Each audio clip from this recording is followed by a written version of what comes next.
I'm going to continue my commentary on this book right here. And now we're going to go to the beginning of Matthew chapter 12.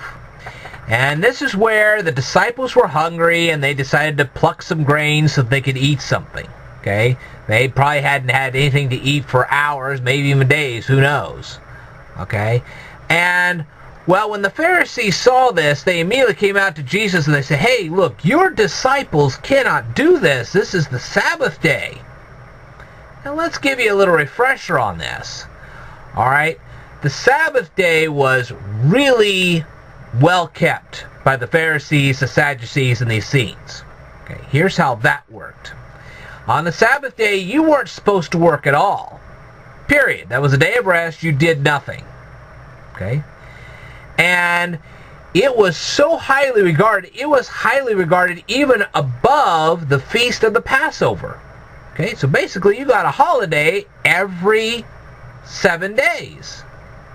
At the end of every 7 days, you got a great big holiday. You weren't supposed to do anything.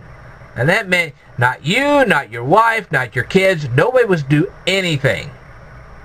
Alright? That's how highly regarded the Sabbath was. So, when these priests saw Jesus' disciples standing there and plucking grain, they were like, oh, they can't do that. I don't care if they're hungry or not. They can't pluck the grain. They'll just have to starve until the next day.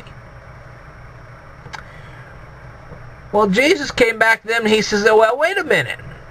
He says, wait a minute. You priests, you stand there and you offer up temple sacrifices every day of the week, all 52 weeks of the year, all 365 days.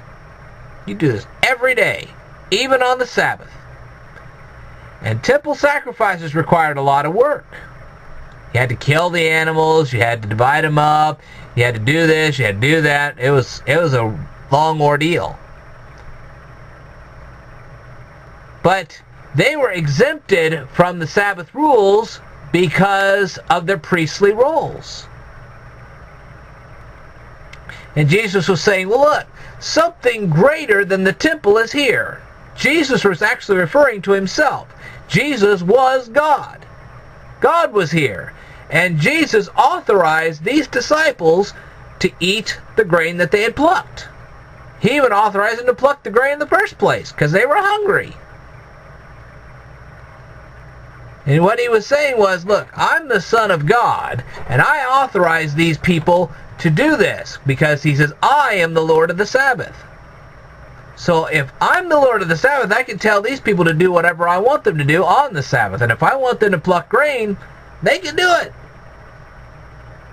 despite what you say. Well, that was the problem with the Pharisees, the Sadducees, and the Essenes. They just didn't recognize Jesus as God.